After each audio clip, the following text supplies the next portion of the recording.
You're listening to Podcast PXN, a video game podcast delivering player experience news. Let's go! What's up, guys, and welcome to Podcast PXN, episode 211. I am one of your hosts, Daniel Prindle, aka Dan is DTM on Twitter. Yes, I'm still calling it that. And I'm joined over Discord by the Nintendo aficionado and artist extraordinaire, Roshan Warner, at Roro. Hello. How are you? Hello. Good. As always. Also, we're joined by the DMZ Daddy, the Tarkov Teletubby, everything else you want to call him, Gage Dempster at Gilbo Biggins. Happy to be here. Wow, thank you. That was very enthusiastic how you just. Christian is not joining us today, and we are very much thinking about you, Christian, and hoping everything turns out okay. Yes, we do miss you as always. So yes, everyone think about Christian today. We're always thinking about Christian. Some stuff. Yeah, exactly. Think about him a little bit harder, though. Exactly, yeah. I'm sure he'd like that a little bit harder. Oh, and with that beautiful image in your head, thank you to everyone watching us live and participating in the chat. Just as a reminder, we are live each and every Wednesday at 8 p.m. Eastern Time on youtube.com/@podcastpxn and twitch.tv/podcastpxn as well. Guys, the topic of the show this week is The Last of Us multiplayer on ice. But first, the show always starts with the quick bites, so let's go ahead and jump right in. The first item on our quick bites, guys, is, of course, some sad news here. Epic Games has announced that they are laying off 16%, or they already have laid off 16% of their employees, around 900 people. Some people were actually forgotten until the next day. I saw some people posting on Twitter that they thought they were good on Thursday, I think, and then Friday they found out that, whoops, Epic screwed up, and they were supposed to inform them that they were fired or laid off, and they didn't, so they found out the next day. Like, oh, that's awful.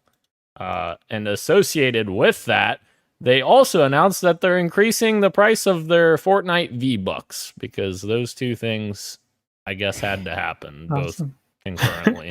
Yeah. Wait, Dan, you gotta put the reasoning in for why they're increasing the price of V-Bucks. Oh, yes. The reasoning naturally is because of economic factors such as inflation and current fluctuations. This is some PlayStation Plus price hike shit right here. What the heck? We have to increase the price of our fake dollars that don't exist because of inflation. I cannot believe it. Oh my gosh, what is the exchange rate from V-Bucks right. to Canadian dollars? I wonder. My God. Holy crap! And you know what? If they would have announced the V-Bucks prices were increasing and not announced 900 people losing their jobs, that might have been okay. But might have stung a little less, yeah. Yeah, put them together, and I'm just like, what the fuck? All right. Yeah. Obviously, it's unfortunate that people have lost their jobs once again. I don't know if you have them all in here, but there was literally I think maybe it was yesterday or so, where there was an account, Noble, on Twitter, where he's like just back to back, studios closing down, people getting laid off. It was crazy. It was like there was a specific day for laying off people. It was so weird. Yes. And it is funny you say that, Ro, because Sega announced that they canceled Creative Assembly's Hyenas, which is also leading to more layoffs. In response to the lower profitability of the European region, we have reviewed the title portfolio of each development base in Europe, and the resulting action will be to cancel Hyenas and some unannounced titles under development. Sega continued, accordingly, we will implement a write-down of work in progress for titles under development.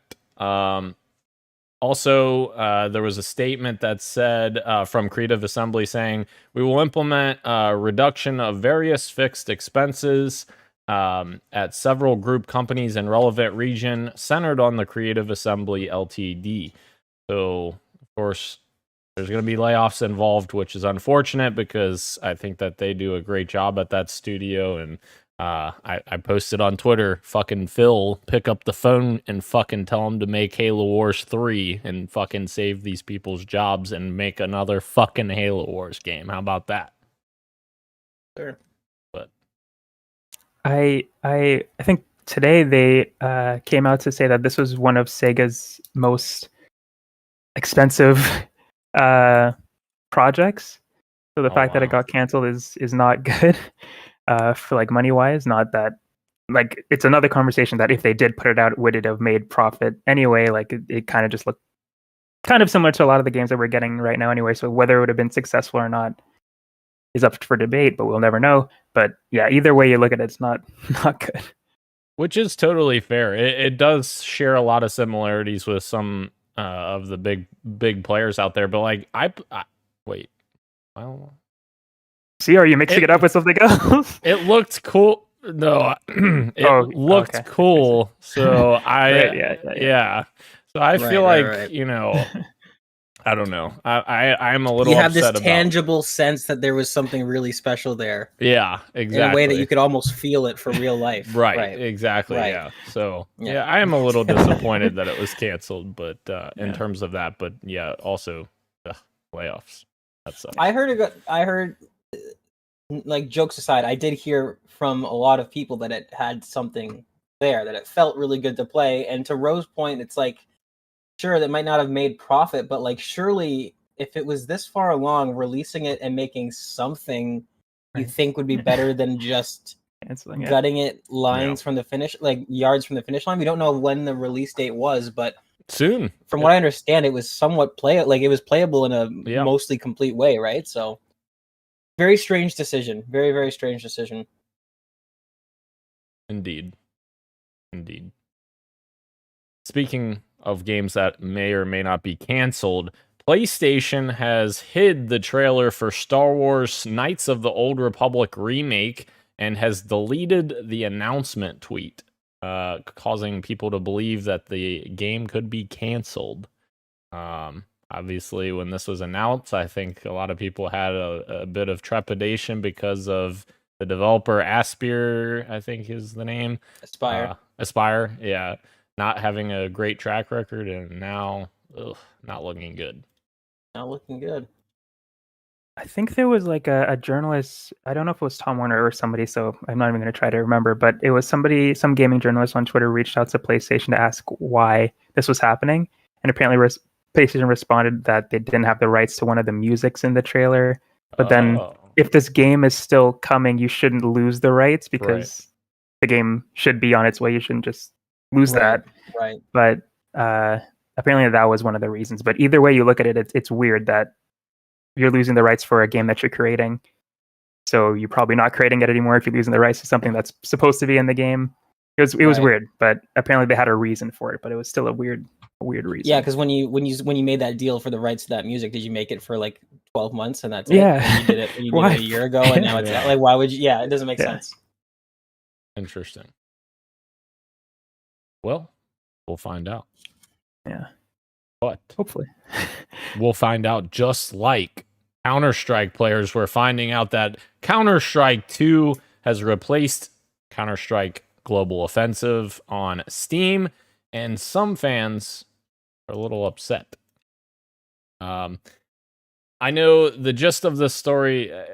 I'm not going to go through the whole thing, but the gist of the story is there's a lot of modes and maps that were not put into the playlists that were traditionally there for Counter-Strike Go. So that made some people upset. Very fair criticisms. I think it is a tricky position for Valve to be in, because if you keep Counter-Strike Go live and have this as its own thing, you're basically taking your audience and splitting it in two. Right. And especially when this is literally just supposed to be a facelift. However, I don't think that they should have released this game if it didn't have all of the content completeness of Go. So maybe they should have waited a bit. Like, I don't know. I think that's entirely fair. If you're like, I understand why they did the replace method, because this is, like you said, this is just supposed to be a facelift. There's lots of cool things that they're doing in Source Engine that are really, really cool.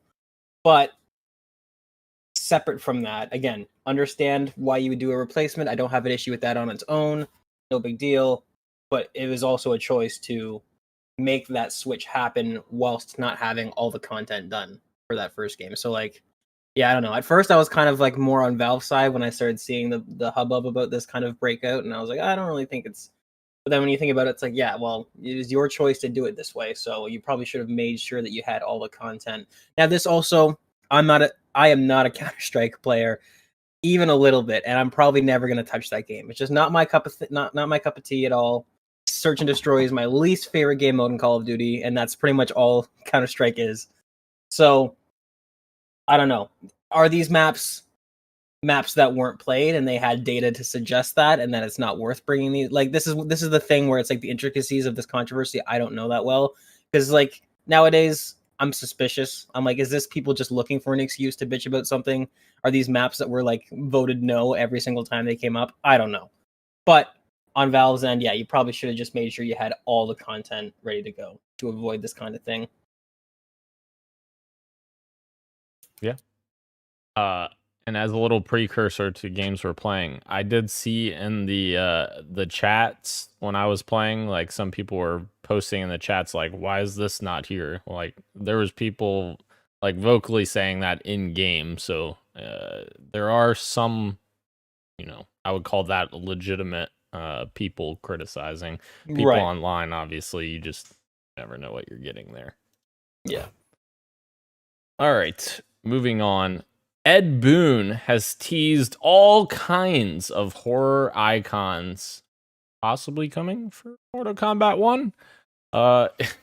He tweeted an image, and it's the villains who have a green question mark plonked on top who we're most interested in. Michael Myers, Pinhead, Chucky, Jigsaw, and Ghostface are all teased here by Boon, and the Mortal Kombat community is responding as you would expect. So, possibly getting all these characters. He has check marks on the ones that we've already gotten, like Freddy Krueger and Jason Voorhees, I think that's his name. Something like that. Yep. Etc. So, interesting. Are these not all horror icons that have been in previous Mortal Kombat games? No, these have never been. Okay, interesting. Yeah. Which I almost feel like he's doing this, which, not to make it sound so negative, but I almost feel like he's doing this to try to get the conversation away from the fucking Switch version of the game that's been like leading the headlines, which is fair. Yeah. But yeah. Horror game characters would fit perfectly. I mean, horror movie characters would fit perfectly in such a gory game like Mortal Kombat, so that would be kind of cool. Oh, yeah. Crazy ass shit is going to happen with this fucking fatalities. The Predator would be cool, just for that reason alone. I think Predator has come, actually, in a previous game. Yeah. I think, if I'm remembering correctly. I mean, that's like a a home run just teed up for you right there to bring that character's designed for just being an absolute menace. That sounds right. Yeah. What if Wolverine was from space and also had a laser turret on his shoulder and also could self-destruct and go invisible? That's like, it's ridiculous. Perfect. Yeah, sounds good. I'll take 2. Mortal Kombat X has Predator. There you go. All right, moving on. Guys, is Rockstar teasing Grand Theft Auto 6 in a brand new promo for the upcoming Moon Festival event for GTA Online? I promise that's not a sponsored post. Like, I'm not reading that for that.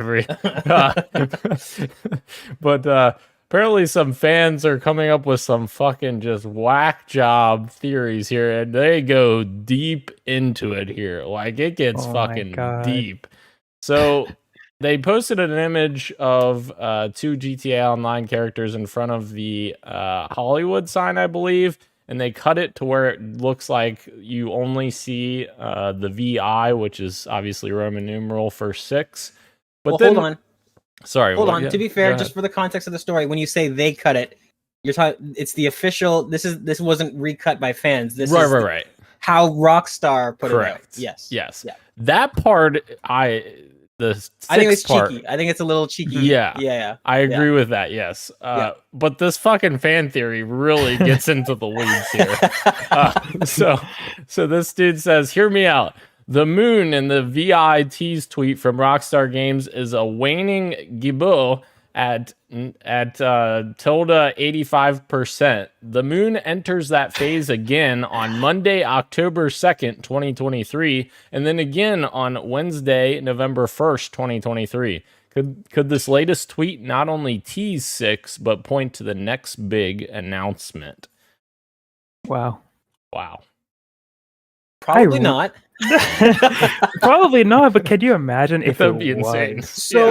So that's kind of what's exciting about this. If November 1st comes, and even if it's something as simple as like another post with like a VI somewhere in the background, and it's like, okay, maybe they're onto something. Maybe they are taking it this serious. I don't know, but like, yeah, if November 1st comes and goes, I don't know. I have a sinking suspicion that we'll get an official announcement before then, but I don't know. That VI thing is definitely 100% no thing though. Yeah. So also someone else posted that all Red Dead and GTA games have been announced on Tuesdays, especially October. So they said Tuesdays. I think they were expecting it to happen on the. Well, no, that's the 3rd.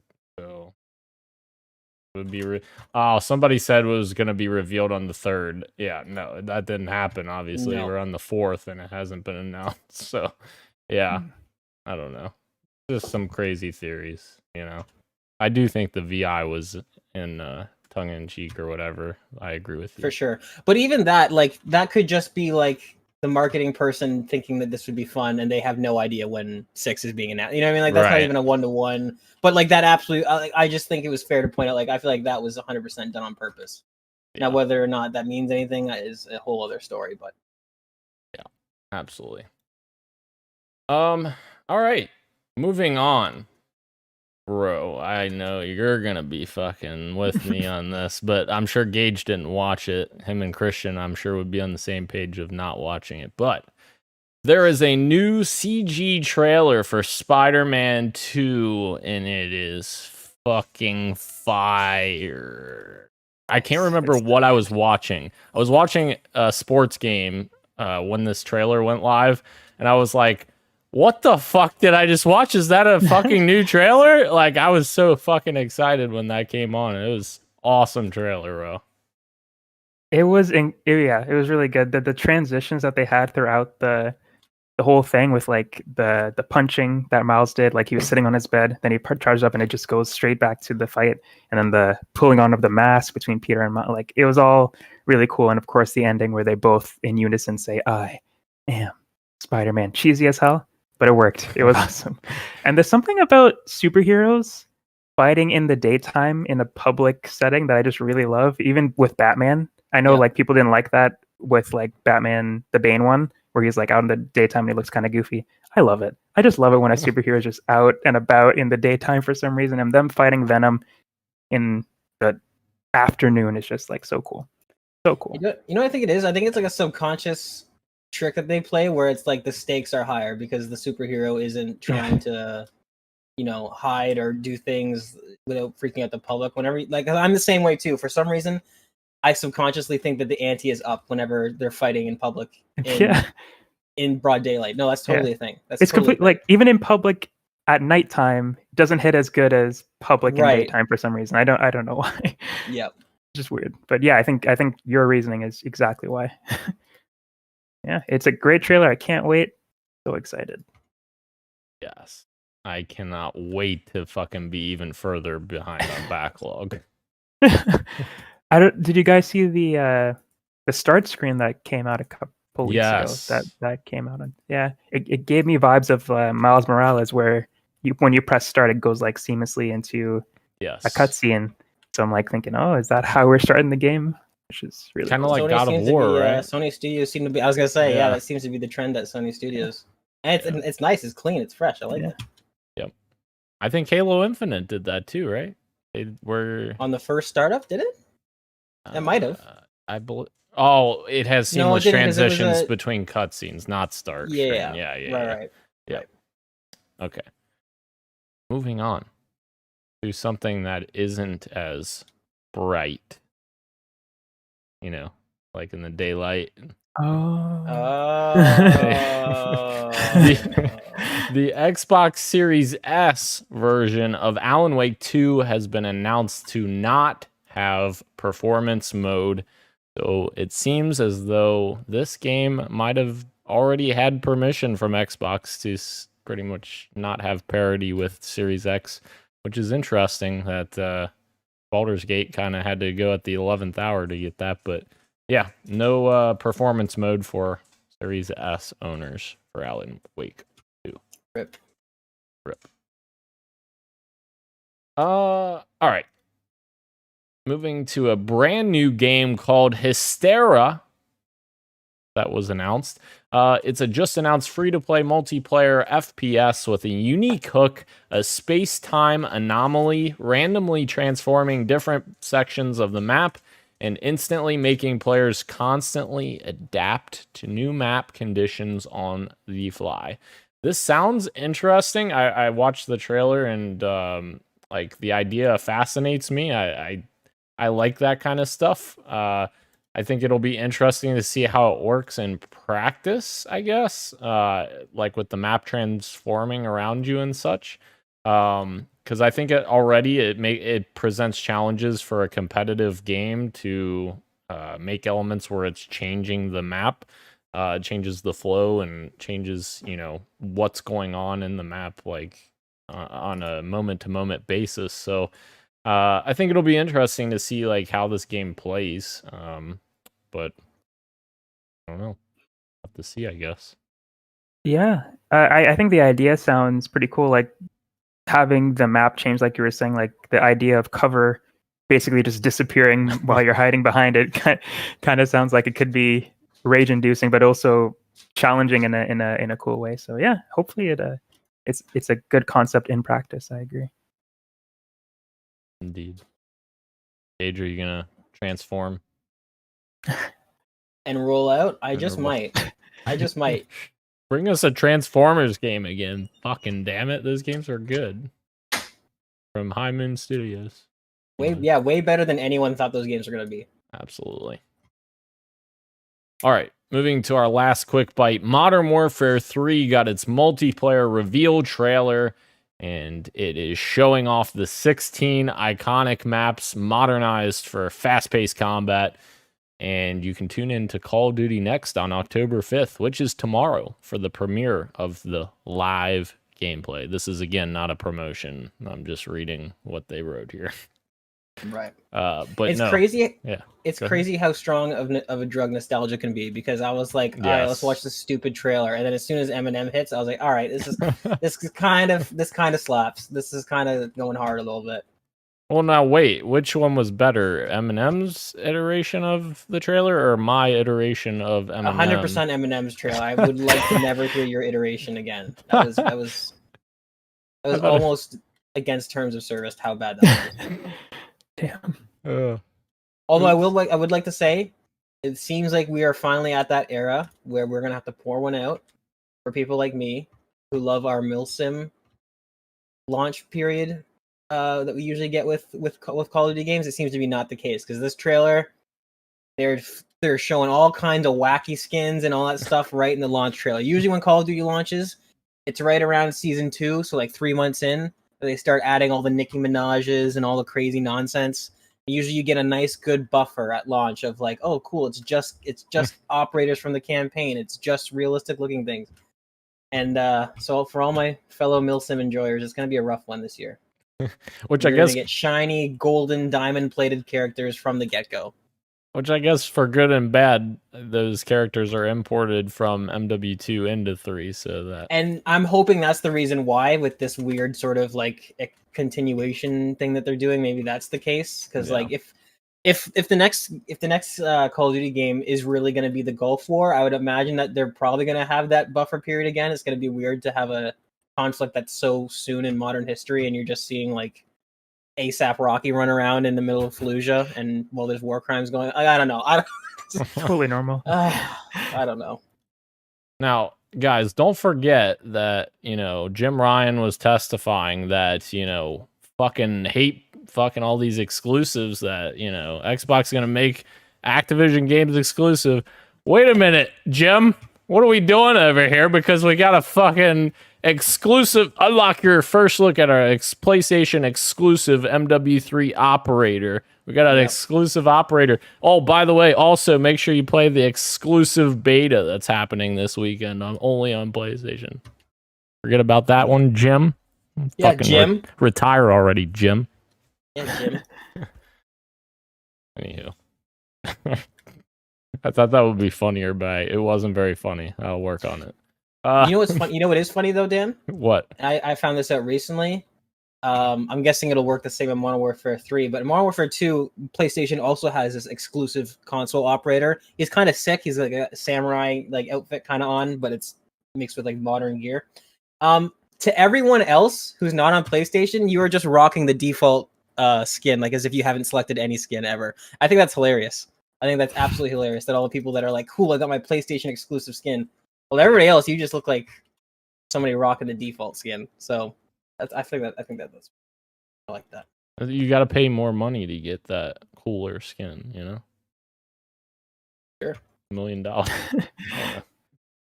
right, moving in to the PXN news of the week, gents. MetaQuest 3 had a little event last week. We got some more information. We got a release date, which is October 10th. We got some details to go along with that as well, which essentially the new headset is featuring a 40% slimmer visor and a new Snapdragon chipset to power its virtual reality and mixed reality experiences, which the mixed reality portion is new for this headset. The Quest 2 doesn't have that. And also they redesigned the controllers to be more like their more premium controller, just like a stripped back version.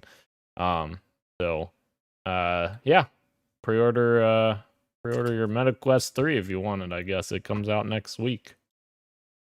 Came out quick. Great. This might be something that I end up buying, and just like the Quest 2, I end up using it for all of maybe 30 hours and then putting it in the box. See, and that's why I don't think I'm going to get it, because I'll just keep using the Quest 2, because games are going to continue coming to the Quest 2. I'll keep using the Quest 2 and wait for probably the next one, because this one seems like a decent upgrade, but not like, a huge upgrade. I don't know. It doesn't seem like an all-around upgrade. Like, they talked about performance and ergonomics, which are both great things to upgrade. Yeah. But the one thing that they were suspiciously quiet about was battery life, in which case I'm like, okay, well, this might be able to run the games at a higher fidelity, and that'll look cool. But if I'm still only putting on the headset and only able to play it for an hour and a half, then to me, that's not worth a huge upgrade. And I would love to see them come out being like, oh, this is 4 hours, 5 hours screen on time. But they didn't say anything about that, which makes me think that it's going to be very similar to Quest 2. It is, yes. It's the same battery life as Quest 2. Yeah, exactly. So that's gonna be a no for me, unless maybe they come up with like a first party battery and something or other. I don't know. Which they do have that. They have that for the Quest 2 and 3. I have that one. It's like an attachment. It clips onto the back, right? Yeah. Right. And actually, it's a more comfortable head mount, in my opinion, than the stock one. Like, I did not like the stock one when I first got mine, and then I got the battery attachment, and it's a separate like whole contraption that goes on your head, and it's way more comfortable. So. Also, they did announce as well that MetaQuest 3 is also getting Xbox Cloud streaming. So you'll be able to stream Xbox games on a virtual TV in front of you. Why? I don't quite know. I don't think that's how I want to play my Xbox games, on a virtual TV. Thank you. Why play your game on a real TV when you can play them on a pretend TV? Yeah, exactly. Come on, Daniel. Gonna go out to the fucking Alps and put a TV at the top of. All right. on to some Switch news for the second PXN News of the Week item. Batman Arkham Trilogy for Nintendo Switch has its release date delayed to December. I guess they needed more time to get this baby rolling. It was supposed to come out October 13th. Seems pretty late to announce a delay when fucking next week is the third. Well, I guess a week from a couple days from now is the 13th. But hopefully they can get it in a decent state, I suppose. We also got Hitman Blood Money reprisal was just announced like a few minutes ago. Not literally, but exaggerating. Which is bringing the stealth game to more mobile platforms. Mobile's coming in the fall. Switch is coming later into winter. So that's kind of cool. It has 12 missions with a variety of different settings. Agent 47 will travel to places such as Paris and New Orleans as he executes his targets. Each mission has a sandbox for players to experience. Of course, every Hitman is like that. So you enjoy that as well. Sorry, wait a minute, Ro. I started talking. You were gonna say something about Batman, and I interrupt. No, nothing okay. really that specific. But it's just like obviously they're probably having trouble making Arkham Knight look good and all that stuff. But yes, that's just to be expected, I guess, when you're porting PS4 games to the Switch. I guess that's very fair. Gage, what were you gonna say? Sorry. Is this a remaster of Blood Money, or is this like a taking Blood Money levels and putting in a new engine? What is this? It seems like it's a new game, does it not? Like that's what I'm trying to, because he'll go to this location, he'll go to that location. I'm like, okay, but they're not saying that. No, like... I think I projected that. I think never mind. Okay. Hitman Blood Money was first released in May of 2006. Yep, and then so that's fine though. I think that's what I was hoping that you were saying, that it is a remaster, in which case that might be a good chance for people that have never played the old games to play. Like that should run really good on Switch hardware, I think. So, although an HD port was released in 2013 on PS3 and 360 as part of the Hitman HD trilogy, then in 2019 a 4K port launched for PS4 and Xbox One for Hitman HD Enhanced Collection. So I'm assuming this is coming from that second port. I'm imagining, but it doesn't say that specifically. So, yeah, I don't know. Nobody knows. Nobody knows. This is very fascinating, I thought. A bunch of games on Nintendo Switch got significant upgrades recently, and honestly, this story is kind of why, like, I think FSR is going to be a huge deal, which is their NVIDIA's super resolution feature where they can like improve performance and make higher resolution images without needing, faster graphics cards and such. What were you gonna Gage? Or you? FSR is AMD's super res. Oh, DLSS. Wait, did I? Wait, why does it say No Man's Sky FSR 2 upgrade? I'm so confused. It's strange because Switch architecture uses NVIDIA, but some of these games, depending on the API, I guess have. I don't know. I don't know why. It seems like they're. I don't know. Oh, I completely fucked this up. Okay. Why DLSS is a big deal is what I meant to say in my news story. But No Man's Sky specifically uses FSR 2. Right. Because FSR can be used on NVIDIA or AMD. And whereas DLSS is only on NVIDIA hardware. Yeah, that's my fault. I fucked that up.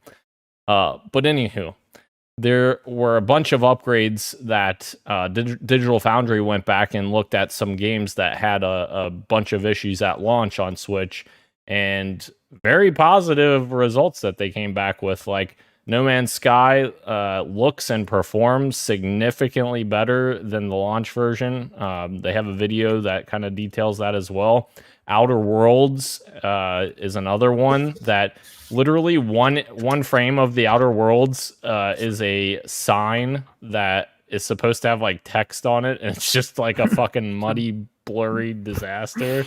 And man. yeah, and they fixed it so that it actually looks really good and like You can read it now. yeah, exactly. And even like the character models, like when you're obviously that's a huge part of Outer Worlds is talking to people and the conversations, and like even that looks really good on the new version. So many props to them as well. GTA Definitive Editions had some upgrades as well. Alan Wake Remastered had some big upgrades as well. That in terms of like lighting, it seemed like it was significantly better. But yeah, all across the board, these are really great features, and I hope that this indicates some good things for DLSS, not necessarily FSR, for the new Switch, since they use NVIDIA hardware. That would be exciting. Very exciting. And good for them for going back and actually Yeah.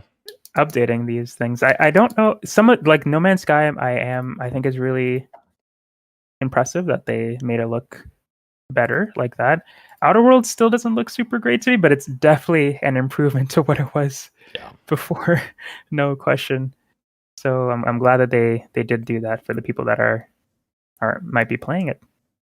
Yes, and like Outer Worlds is those areas are pretty large, so Huge, obviously, yeah, it's not going to be as high quality. But yeah, you're right, it's not the prettiest thing in the world on Switch, but yeah, very cool. All right, so the last little piece here, Nintendo is saying that their games on Nintendo Switch are being worked on for 2025.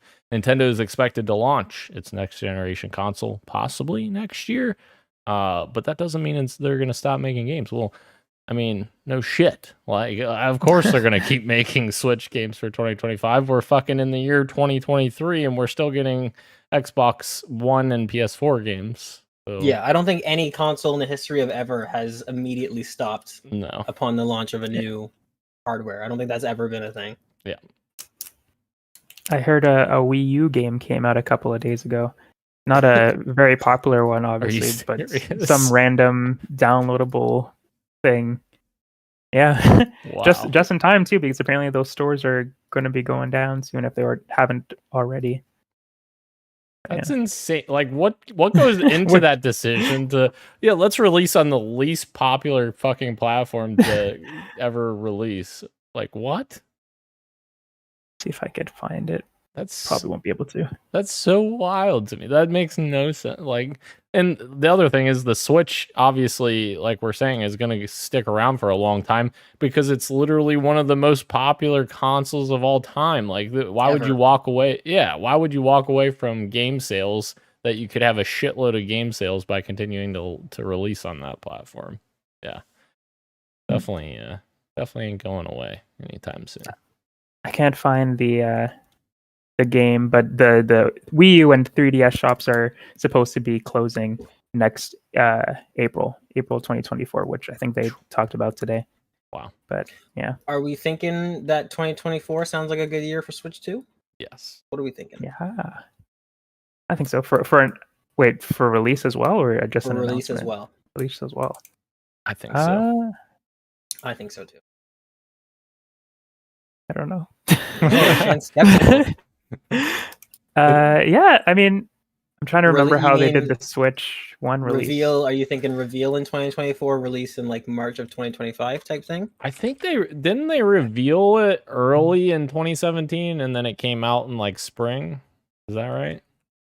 Definitely. I think there was a pretty short turnaround time because wasn't stuff like starting to leak and people were like, "Oh no, they're doing another handheld. They didn't learn their lesson."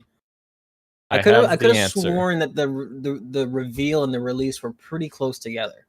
October of 2016 it was unveiled and then it was released came out of March next year, right? Okay. Yes. Okay. Oh, so it could happen. It could happen. Yeah. But I mean, you guys could be onto something too. Like, well, I doubt they'll like announce the Switch 2 anytime this month. Right. But it's definitely possible that they could have that short month between themselves. But yeah, it could happen. I believe it. Hell yeah. Reveal it in February, launch in July. Boom. Hell yeah. It would dominate. It would dominate if they did that. Yeah. They don't like to release hardware during the summer for some reason. Nobody does. But man, that would be the perfect time, especially for the Switch demographic. Go on Jeff Keighley's show at Summer Game Fest and say, "Oh, by the way, It's Switch out now. Yeah, out now. all Switch your little 2." kiddies that are off for the summer. Guess what? Like, I don't understand why they don't. That would be perfect. Yeah. All right. Well, you know what else would be perfect? Our fantasy draft check. Well, speak for yourself. Well, I won't speak for myself first. I will speak for the man, the myth, the legend, Christian Macias, Saliva Gang PDX, and he has Cocoon that released, and I think that came to Game Pass as well, which is really good. 87 on Open Critic for a cool 17 points for Mr. Christian. That is really good. Really good. That's so good for him. That's good. I don't know much about this game other than that it sounds like a really cool puzzle platformer. I told Gage that I really want to check it out, and of course it's in Game Pass, so I probably will. Hopefully, maybe find the time. So many games. Yeah, it does look cool though. Very cool. It gave me. It's nothing like this game, but it gave me. I lost it, but it has this has a very similar art style and perspective to a game that I played on the Switch. I'm going to see if I could find it while we keep talking. Hell yeah. Hell yeah. All right. Our number 2 game in the check-in, Assassin's Creed Mirage, has released, and it is a 77 on Open Critic, so that gives me a cool 7 points to add to my illustrious total. Add to your pile of points that you already have. Yeah. Good.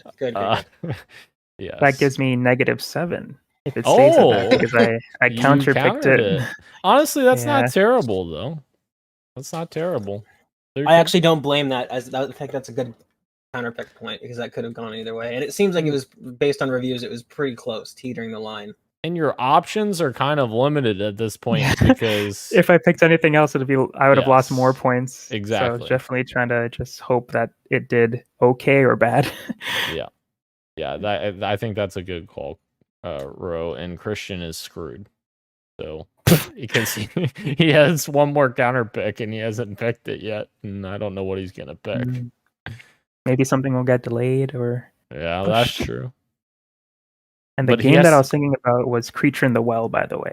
I'm not sure if you guys have heard of it, but it's very similar in art style and stuff. Sorry, Dan, what were you going to say? I was just going to say he has to project that the game gets delayed, because after it gets delayed, he can't pick it. So we'll see. We'll see if he can do it. And then wait, did I already say Mirage? Yeah. Which people have been complimenting Mirage's return to the more stealth-based action, so that has been a positive. I also saw Ryan McCaffrey say it's a 10 to 17 hour campaign, which that excites the fuck out of me, because it's something I can actually fucking beat. So I'll be excited for that. And lastly, Forza Motorsport will be out, I believe, in a day or two as well. And that is sitting at an 84 on Open Critic, which gives me a cool 14 points yet again.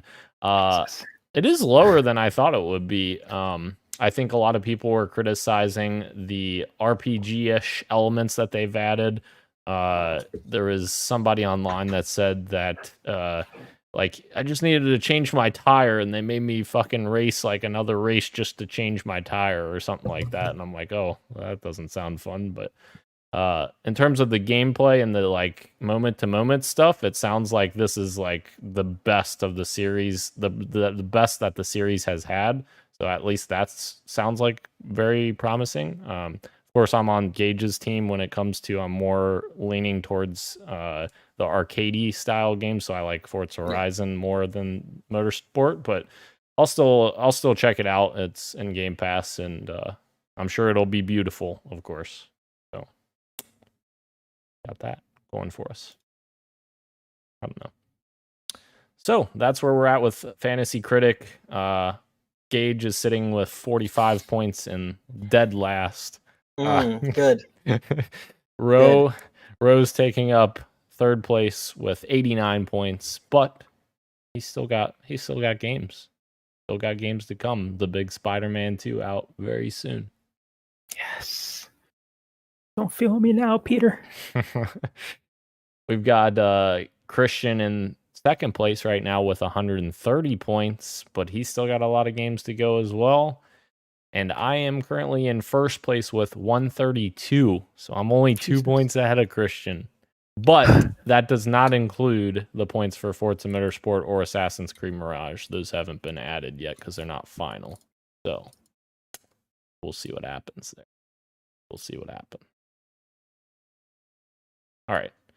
Moving out of fantasy draft check-in into what you got for me. I have for you guys Payday 3. Of course, Gage knows this because we played last night.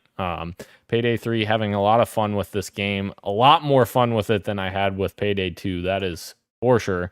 It is a lot more polished. It actually feels pretty good to play in terms of the moment-to-moment gameplay. Some of the stuff is very interesting, how you can like kind of go about things different ways, and how it has different scenarios. Like we were looking for one moment last night. We needed the bank manager to be able to scan her to be able to access a certain area. Of course, we didn't end up getting her because we were sidetracked with doing 20 other things, and we got a message on the radio. They're like, the bank manager's leaving. You better get to them before they leave. And she left, and we didn't get to her. But, you know, we came away with a lot of goods, you know. We stole some gems and such, you know. I don't know. Also, I played Counter-Strike 2 when that dropped last week as well, as I alluded to before. And actually, I had some decent fun with it. I'm a very casual Counter-Strike player from back in the day. I played it occasionally. I think I had a total of like 13 or 14 hours of Go before this went live, so extremely casual. However, I enjoyed it. I enjoyed my time with it, and it looks a lot better, and definitely is a solid remaster, minus the stuff that, you know, fans are upset about missing modes and maps. That sucks for them. But yeah, I enjoyed my time with it. So. Did you mess around with the smoke grenades? I did, yeah. And it looks very That's good. pretty cool technology. That's pretty cool technology. It looks very good. So, Ro, you got anything for me? Or I don't have anything for you. I was watching a lot of Twitch streams this week, watching other people play games. That watching counts, right? Sure. Living vicariously through them. I watched my friend Crossout Bryce play Sonic Frontiers. A new update came out this last week, so I got to live through him and experience that story. Apparently very challenging, which is really cool. Something that fans have wanted, but at the same time, not well designed. So a lot of people like some parts are really cool. A lot of parts are just like frustrating and not challenging, and some parts are challenging, fun to overcome. But there's a really not great balance, apparently. I haven't played it myself. I'm just going off of what the community has been saying. But the general consensus is that it's a good... So with this update, they kind of rewrote the ending of Sonic Frontiers, and the general consensus, and based off of what I saw, it is a much better ending. It's more climactic. It's just super cool. So I thought that was really cool that they even did that. It would be nice if it was just like that in the beginning, but the fact that they did a BioWare. Yeah, it was Mass Effect 3. Yeah, I kind of liked it. It was cool that it got an alternate ending, and of course they're more playable characters now. And my girl Amy Rose seems to be the best that has come out of them. So I'm really happy that Amy's getting some love, and I'm excited to play as her when I do get the chance to play the update. Yeah. Oh yeah. That's kind of like a Fallout 3 approach as well, because Fallout 3 famously ends very abruptly and like doesn't leave room for DLC. In their first DLC, they had to like change the ending because of that. So that's very cool that they went back, changed the ending. Cool. Sonic Frontiers has now 3 endings, because if you play Sonic on normal, which I'm assuming most kids and people who didn't know would, it's just like it just ends, and it's like it's terrible like how it ends, and then the hard mode is like a little bit more better, which is how I played it, and then this new one, of course. So I'm glad that we got this official ending for everybody to enjoy. Oh yeah. You also have a video, right? You released a new video last week. I did, yes, and I'm working on a new one. The one that came out last week was about a manga, like they all are, but it's about a girl who likes to fight and she's insane, and it was really good manga. Oh So yeah. check that out. If you like manga. Yeah. Killing it over there on the Roro YouTube. Thank you. All right, Gage, what you got for me? Payday 3, which is, while I will agree with you, I'm having much more fun with it than I had with Payday 2, and it's definitely more polished.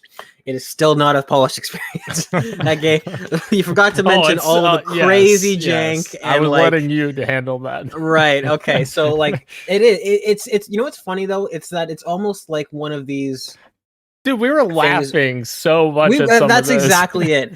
It was janky to a consistent way. So like when in video games there's jank where it's like you're failing and you're not knowing why you're failing and things are happening to you and it makes you frustrated. And then there's janky where like you can anticipate the jank. You're like, okay, I know for a fact this doesn't work right, and you kind of are able to move around it. And that's definitely what Payday 3 is. There's like moments where you and I are sitting there, both crouched down, stealing valuables from a safe, and a guard will walk by, and because he walks by a certain way, he just walks right past us and doesn't care. Secure doors that are being left open and guards just strolling on past, not my problem. That's out of my purview. Like, we were having a fantastic time, and that's the best way to describe Payday 3. It's definitely not a polished game by any means, but it's fun, and that's really what I'm looking for at this day and age. And I had a great time playing it. Dude, that one we were standing literally right outside the fucking door, and the guard opens the door and he's staring right at us, and I'm like, fuck, we're fucked. And he just takes an immediate turns around, left turn, and he fucking doesn't spot not my us. problem. I'm just like, what not the my fuck? area, not my problem. Yeah. And I love it. I absolutely love it. Oh my god, it was good fun. And of course, you and I were playing the game however you want to call it, that we were playing it, and then of course we decided to matchmake with some people who actually know how to play the game, which resulted in them in all caps typing in the chat for me to just stay outside and to sit and not do anything because I kept screwing the missions. And so they just went in there and like, yeah, it is cool. There seems to be somewhat of a skill ceiling for this game, and like of knowing where the spawns are and doing all that. So yeah, Payday 3 is a fun time. Aside from that, I've still been chipping away at the Crew Motorfest, which I'm still enjoying. And I feel like there's something else that I'm missing, but we'll leave it at that for now. When you said those guys told you to stay outside, I thought it was like a reverse diss for a second. Like, unlike gamers like who always stay inside, I thought it was like, just go outside. Just, right. Like, just go back to your fun life and go hang out with your girlfriend or something. No. It was the sit out here and stay, because Right. they literally told me, Gilbo, sit, stay. And I was like, all right, I'll just stay outside the bank while you guys take care of everything. Understandable. Those fucking people were like fucking master thieves. Like, I'm convinced those people rob actual banks by how fucking efficiently they robbed these they have banks. Experience. Yeah, they must. It was incredible. All right, moving into our topic of the show, gentlemen, is the Last of Us multiplayer project on ice.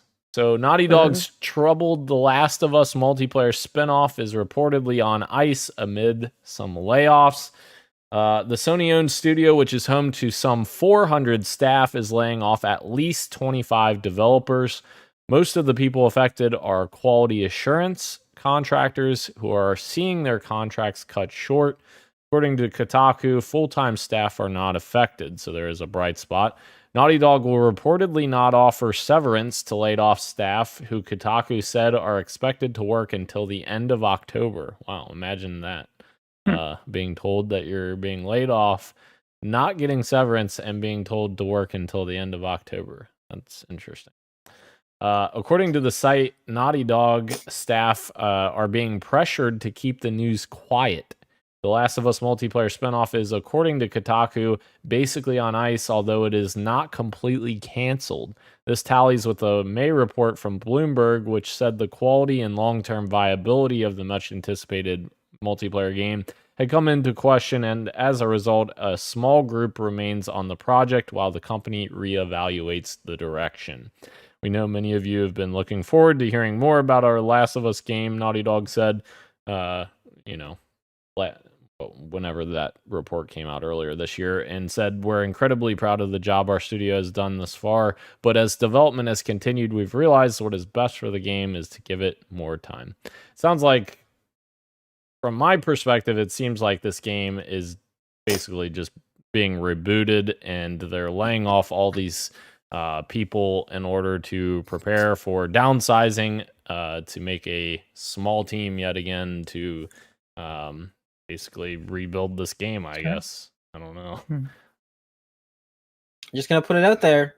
All right, a lot of these devs were quick to snap at people and say, let us cook when the report earlier this year came out suggesting that the game was in trouble. And this is what I mean, where it's like it's hard to just take people at their words for face value, because there was worry earlier this year that came out that this game is not doing well. And again, the immediate response from the people in the dev industry was just, stop, you don't know what you're talking about, let them cook. And it's like, okay, well, at what point are you allowed to assume that things are not going well? Because I mean, it seems like we must surely be at that point. I think we were at that point last time, but yeah, no, for sure.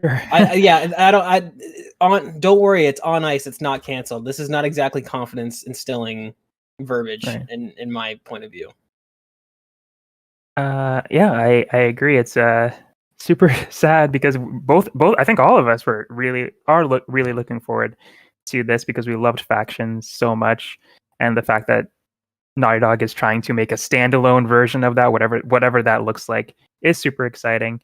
And I think we should let them cook, but obviously they cook too much and it's burning now, and they need to like add a different recipe and start all over, like Dan was saying. This is awesome. Keep going. the same analogy. I hope they get it back on track, but I mean, I was going to say not at the cost of developer, but it's already too late. They're already laying off people.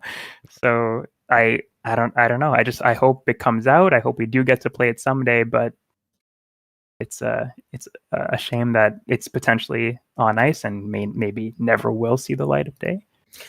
Yeah. Sorry, go ahead, Dan. Yeah, the other thing is like, even if this does come and see the light of day, like this game is going to be fucking 6-7 years away probably at this point. If they're actually starting over at this point with a small team, and the majority of their teams working on their new IP / The Last of Us Part 3, whatever it ends up being, like this game is going to be probably after Naughty Dog's next game, and maybe even after 2 more Naughty Dog games if it takes a little bit longer. Like, yeah, it is disappointing, like that it's essentially gone for a long time now, and maybe gone for good, because you literally never know. In the video game industry, shit gets canceled all the time. Here's my point that I was going to get at, is that like as a principal, I'm usually somebody who, I am somebody who, the developers, the game that they want to make is the game that they want to make. I don't think that they should, like, whenever the controversy comes up about difficulty in games or accessibility, as much as I think that those things are important, my final stance usually is, well, the artist has final say over their art. And that's, I think, is a generally pretty good rule. I'm comfortable with that opinion that I hold. I just can't help but feel that, like, if you are a studio, especially a studio of that caliber, that has that many fans, that has an IP that people care about this much, I can't help but wonder if you're deciding to take that IP outside of your comfort zone. Like, does it not benefit to have more communication with your audience to say this is how we're working. These are the systems that we've come up with. Like I can't help but feel like this situation maybe could have been avoided if we had seen some kind of like how we talk about, for better or for worse, who he is as a person is irrelevant. We talk about like the snapshots that Dr. Disrespect is doing with his game and how we're like, oh, this is really cool that fans are getting feedback this early in XYZ. I can't help but wonder, like, I don't know, like there's rumors that Bungie came in, saw what Naughty Dog was doing and said this isn't sustainable, but it's like, I don't know, is it? Like, if that game that it's working on, maybe it's not what Bungie wanted, but maybe it is something that Last of Us fans would have been happy with. And the only way we would have known that is if we would have seen the project by now, in any sense of the word. Like, I can't help but feel that maybe this could have been avoided if they had done some sort of any type of communication. This is what the game is. This is what it's looking, because it might be something that people like, and it maybe doesn't have to fit into the current standard one size fits all live service format. Like, maybe it doesn't need to have PvP modes on top of PvE modes on top. Like, it could just be its own thing. I don't know. I feel like, I don't know. I feel like some sort of communication and transparency would have been nice, because maybe the game that they had their mind set on would have been a game, and maybe the game that Bungie thought wasn't going to work is a game that Last of Us fans would have liked, and therefore they should have just went forward with. I don't know. Do you guys think that, like, it's possible that Bungie saw the game that they were building and basically told PlayStation, I don't know how you monetize this game, because if it was being marketed as this big multiplayer game, obviously it would have some kind of monetization and probably be free to play. Like, do you think that Bungie goes to Sony and says, I have no idea how the fuck you monetize that, and that was the issue, like, with the game that they had? That's where I'm leaning. Like, so I stop me if this is the next point on the dock, but like, Jim Ryan leaving, and after investing all this money into live service and all that stuff, like, I don't think that these two things might not be. I think these things might be connected, in that you are absolutely right on the mark. In that Jim Ryan has kind of said, okay, Naughty Dog, you can do this solo multiplayer experience, blah, blah, blah, but it's got to fit into this new portfolio that I'm pushing at PlayStation. And then he buys Bungie, and then all this stuff happens, and then Bungie goes and sees it, and exactly like you're saying, well, we can't put a battle pass in this, or we can't put, like, it doesn't fit into the MO. And then I don't know, there seems to be lots of turbulence now after that. I think you're totally right, and like, it's super upsetting, because when I think about it, and like, man, people still play the Last of Us factions to this day. Like, I am in the Last of Us subreddits, I'm watching, people are posting clips, and I'm like, this game looks still smooth and fun to play to this day, but it's classic multiplayer. There isn't, weekly challenges and updates and battle passes and this and that. So that's what I'm saying, is that I'm worried that, like, maybe this Last of Us multiplayer, whatever it ended up being, the game itself was fine, but if Jim Ryan's priorities was, how do we turn this into an evolving XYZ yada yada fucking nonsense, and that was what was keeping it from being revealed, being released, from the team being confident about it, then that's bullshit, in my opinion. Yeah, shit, I lost what I was going to say, but I'll, hopefully that comes back. But the people that are playing Last of Us factions still, I played it for a really long time, and I know we were talking about how they monetize this particular game that could have came out, the new factions.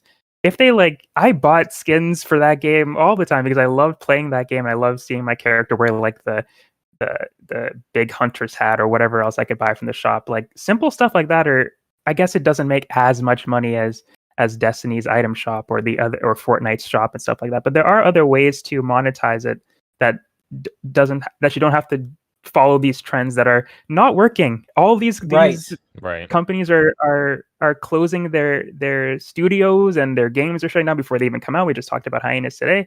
So, like, if Bungie was saying stuff like, oh, this is not going to work for you because this is how it worked for us and you're not doing it, like Gage was saying, it doesn't necessarily mean that it's going to work for Naughty Dog. Naughty Dog makes amazing single player games. Maybe they need the advice to make a good multiplayer game. And if Naughty Dog were to make a trend following multiplayer game, it's probably going to be good because it's Naughty Dog. But is it going to last as long as Destiny? That's obviously, we only know until it comes out, but it's not a surefire thing. Just because Destiny worked that way doesn't mean that Naughty Dog's game is going to work that way. And I agree with Gage. I wish they would show us a little bit more what they're working on. Like, maybe not even show us, just like tell us, like, these are the systems that we have in place. This is what we're thinking right now. What do you guys think? Yeah. And go from there, especially with it being so early on in the may as well. Yeah. Right. And that's almost exactly what Gage said as well, where like you both are saying the same thing, like they need to be more transparent and do something like what Dr. Disrespect is doing with his game. Of course, I'm not really as fond of their game of their game or Dr. Disrespect, but that's a whole other issue. I think my issue with their game is the NFT bullshit that they're very much pushing in that game. But yeah, that's totally right. Like if they were way more transparent and said like, hey, we've got this, and this planned, and that's what we were thinking, but we'd love to hear your input and think about what you guys would like to see. And like if they did stuff like that, I think fans would receive that very well, and you'd get the input you need to make a better experience. And to be clear, also, like, maybe Bungie's not saying that. Maybe Bungie didn't say that. That was just one idea that I thought possibly could have happened. It's right. We're just speculating. But it would be interesting if somebody got a scoop on that to figure out what actually occurred between Bungie and Naughty Dog during that process.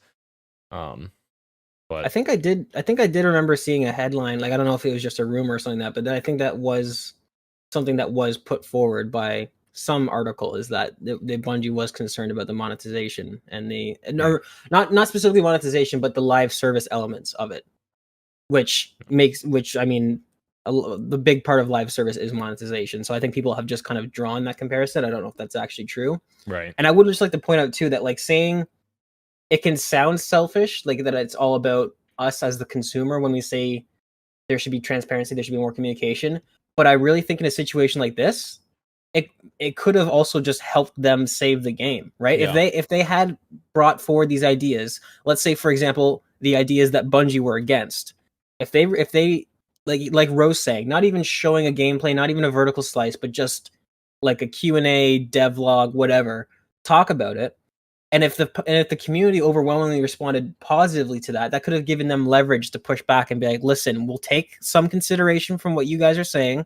Because obviously, like, this is the thing. Bungie isn't necessarily the bad guy here, but Sony did spend a lot of money on Bungie, so Sony sent Bungie to the studio. We bought Bungie for a reason. They're coming to check on your game, take their advice, like however that happened behind closed doors. We know something to that effect must have happened. You don't spend billions of dollars on a company to not use them.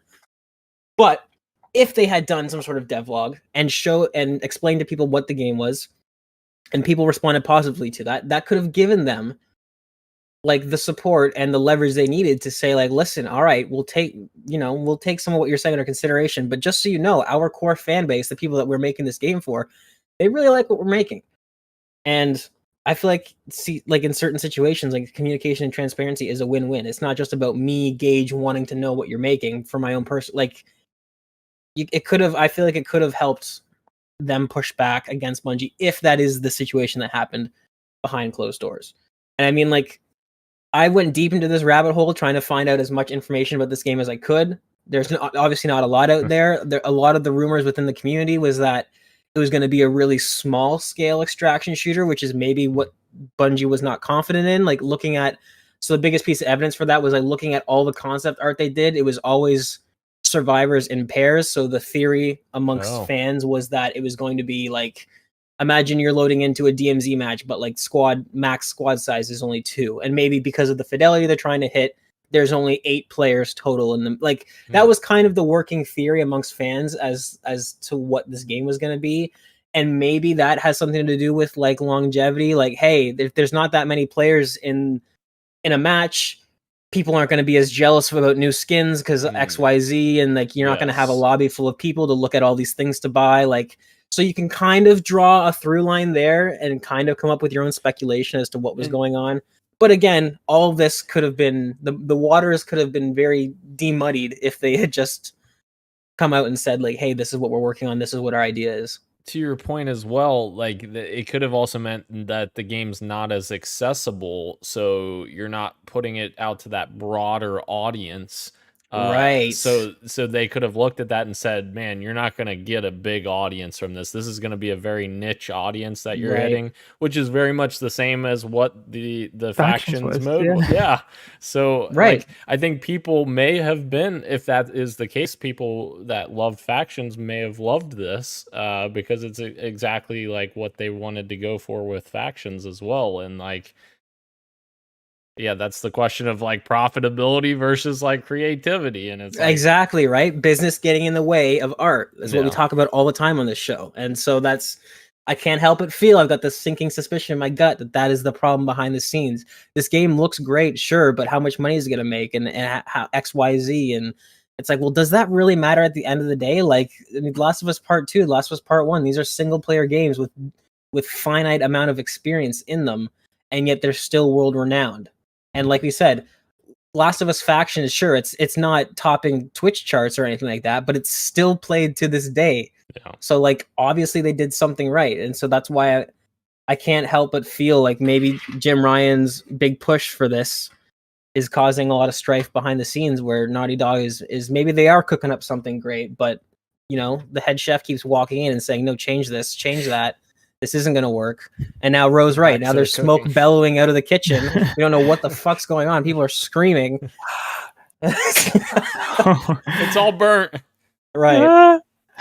It's fucking raw. Man. Yeah. It's a shame. It's such a shame, dude. And it's like I know the industry has changed and everybody is trying to make as much money as possible, but like the fact that multiplayer games that, like you were saying, with even factions, as we talked about, but people are still playing Halo. People are still like the old Halo, I mean. And there's like people are still playing Splatoon 1. That was a huge thing that people were talking about today with the Wii U closing down next year. People being upset that, oh, I can't play this awesome multiplayer game that I've been playing for years. Obviously, no monetization in Splatoon 1. But if they did, I'm sure people who are still playing that game would be happy to just keep buying skins from the shop that's there. Like, there's just so many ways that a multiplayer game can be successful besides this box that we seem to be trying to put every single multiplayer game in, and they could all survive in different ways. And I don't know why you would want to be in that box anyway, because it's so suffocating, because all the games are like this.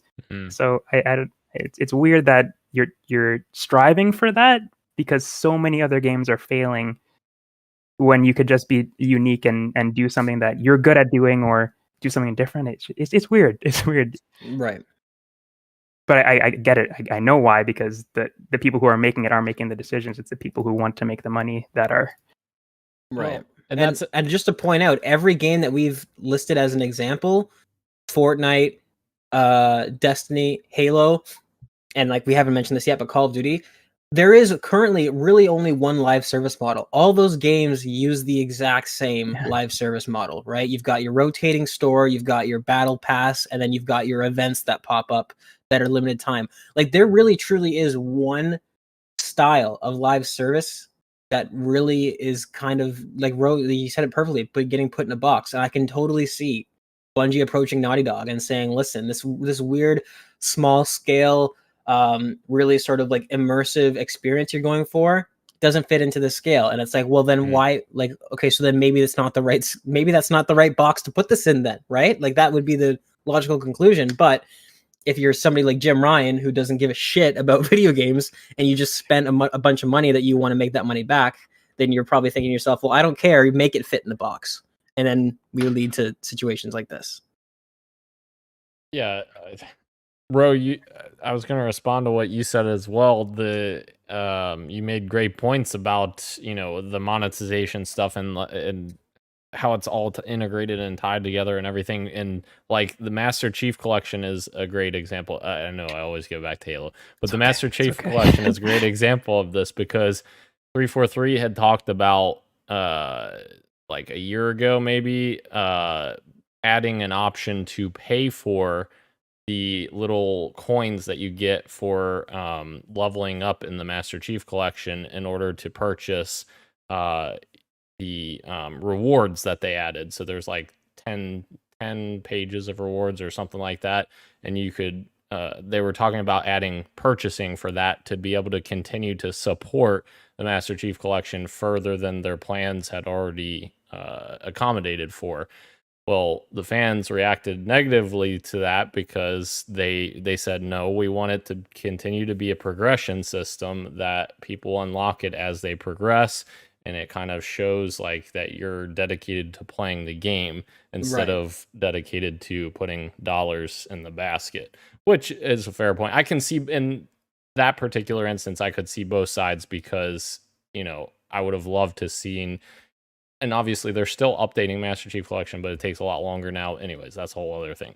But I would have loved to seen more money into the Master Chief Collection to see what like further things they could have done with it. But I also understand fans not wanting that. So there's a lot of complexities that go along with that as well.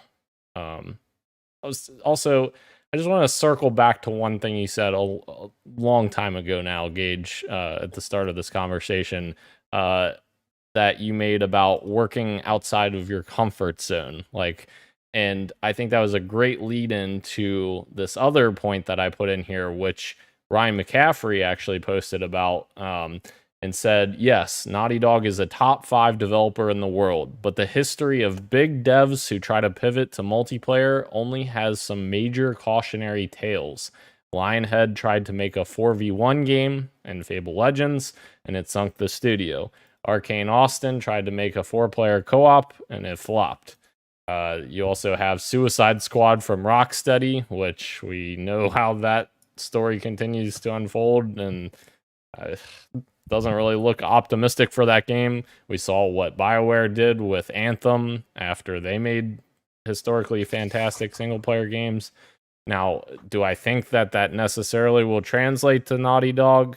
Maybe not, but it is an interesting conversation to have because like all these studios that were historically like fantastic single-player studios had all of a sudden pivoted to a multiplayer project, and it just destroyed the studio essentially. Right.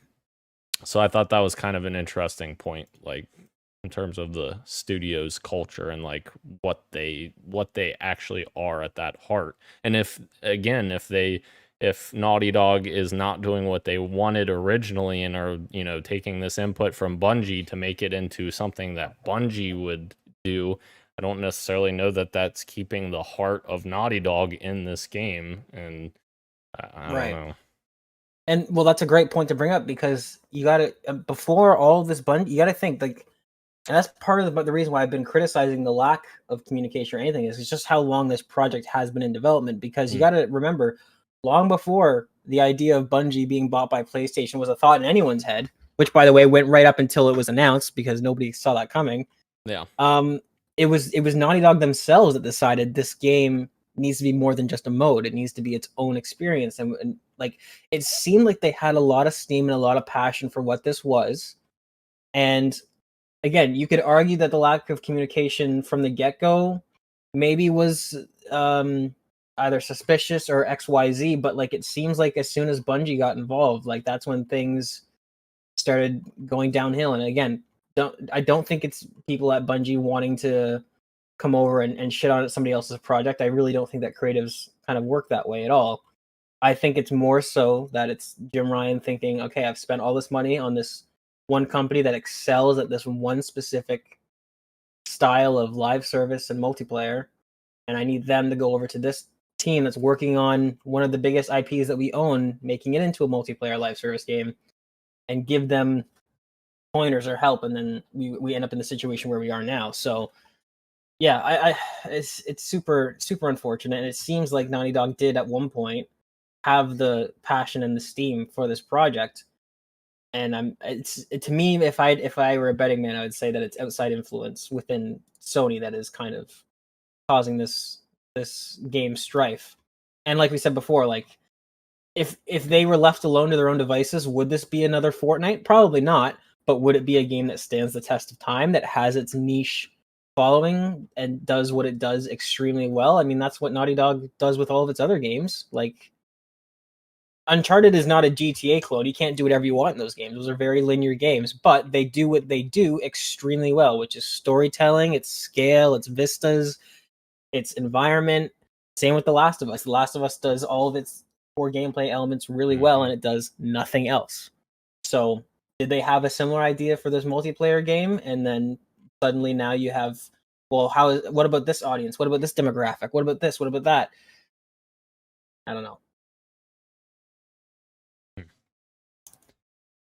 Yeah, lots of questions to ponder, and man, I fear we will not get any answers. I think in 6 months' time, unfortunately, we'll get the announcement that this game is canceled, and we will never know until there's a really good expose by Jason Schreier or somebody like that. God, can you imagine? That would be so sad. That'd be so sad. But you're right. That's like totally possible. That could absolutely happen. It's not out of the question. But how sad would that be? Oh my God! Damn. Yeah. I mean, yeah. Fuck. Thanks for putting that in my head, bro. No, it's Gage. Oh, that's true. You made it more depressing, though. I'm sorry. I added on to it. Yeah, that sucks. And the other thing is, like, how long is it going to be till the next Naughty Dog game? So, like, that's even more depressing. It's like, fuck. Right.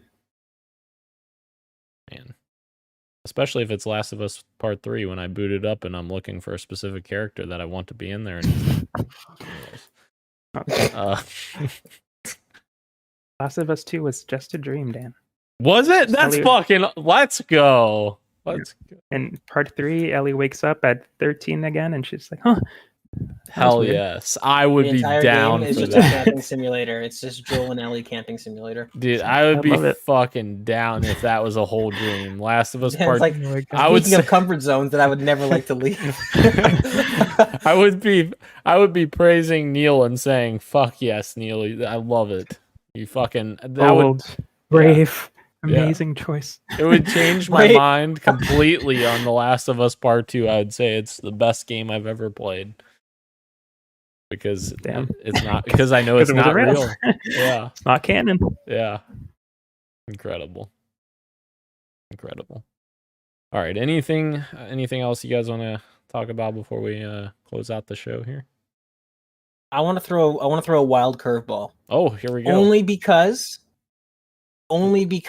I happen to correctly guess, in a sense, the plot of Last of Us Part 2. Straight from gut feeling. And I'm not gonna say what happens in Last of Us Part 2, just in case there's some crazy person that hasn't played it. But anyways, from that first cinematic trailer, I had a gut feeling, and I was like 85% right. So I was talking to a friend of the show, Guillermo, and we were talking at work the other day about the Last of Us Part 3, which I think is almost certainly in development. I think that's their next project. I want to take a guess right now on camera as to what the plot line is. Okay. I can feel it inside, that same feeling I got with Last of Us Part 2. You ready? Here we go. I guess it's not spoilers, but it kind of is. This is tough. Turn it off. Not really. All right, turn it off right now if you don't want any spoilers for The Last of Us. Even if you are that crazy person. If you are that crazy person that hasn't played it, I'm not going to spoil Last of Us Part 2. I'm just going to mention characters that are in Part 2 and therefore will have to make it through Part 2. So kind of spoilers, kind of not. But anyways, I think that The Last of Us Part 3 is going to start with Abby finding the Firefly group that she was looking for at the very end of the second game. In that little segment you play as her towards the very end. Finding a group of Fireflies that has restarted the search for the cure. The first half of The Last of Us Part 3 is going to be you playing as Abby and Lev trekking down where Ellie is. And the second half of that game is going to be a very awkward but very poignant buddy cop journey of Abby and Ellie going back, traveling together to the Fireflies, and Ellie finally gets to make her choice as to what she wants to do. I love it. I feel it with such certainty, and I have to say it now on camera because I never said it for The Last of Us Part 2. I said it privately in a chat, but this is what I feel in my heart, and I would be so happy with that. I would be so happy with that. That second half of that game would be great. There'd be so many good conversations and character moments between those two. I think that would be great. I'm going to put it out there. That's what my guess is. It's my bet. That's actually a good. That's a good guess, and like I think I would like that as well. Like I'm purging my animosity towards the events of Part 2 and everything that I didn't like about that. I'm purging it, starting myself fresh for Part 3, so that I can level myself to enjoy what we have. And I know you mentioned, Gage, that it's about me being comfortable with the loss of someone, but I still argue that I don't think it was the right way to do it. But that's a whole other conversation. Yet again, I keep pulling us into different conversations. It'd be so cool. I would love that, Gage. Like just seeing Ellie and Abby, like slowly going across the country to get back to the Fireflies, but them like slowly, hopefully becoming friends over the course of the time. By the time they get there, Abby actually being sad that Ellie may choose to become the cure or whatever. Like that sounds not even great. Becoming friends, but just understanding each other and like where they came from. Could you imagine that you're Ellie and you're off by yourself doing whatever, and halfway through the game it's Abby that shows up and is like, hey, by the way, that thing that you always wanted to do, that you always felt you needed to do, I'm the person that's going to take you back. And I don't know. I have a feeling that's where it's going. I would love that. I think that would be a great way to tie it all together. Because like I can't help but feel that if they do The Last of Us Part 3 and they're adding new characters, that there's something missed. Because as much like I agree with Dan that like what happened in the second game was uncomfortable. I'm not saying it wasn't. I just think I don't know. I have faith that it's part of a bigger story, and like I think that this is the way that you tie that.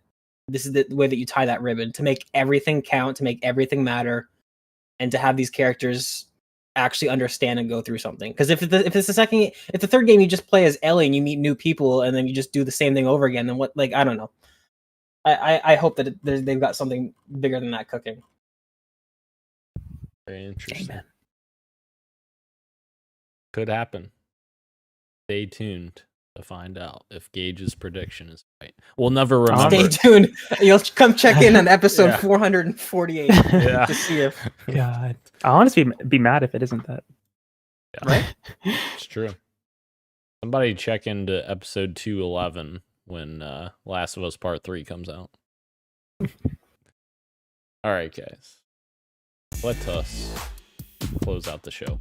Thank you again to everyone joining us live on YouTube and Twitch, as well as podcast services everywhere, including Apple Podcasts, Google Podcasts, Spotify, and everywhere else you get your podcasts. Thank you, Ro. Thank you, Gage. Thank you, Christian. We hope that everything goes better for you. We love you. I am Daniel, and this has been Podcast PXN, and we are out. Much love, and keep on gaming. See ya. Adios. Somebody do a moan for Christian. Who got the sound effect, you kid? Oh, that's right. There you go.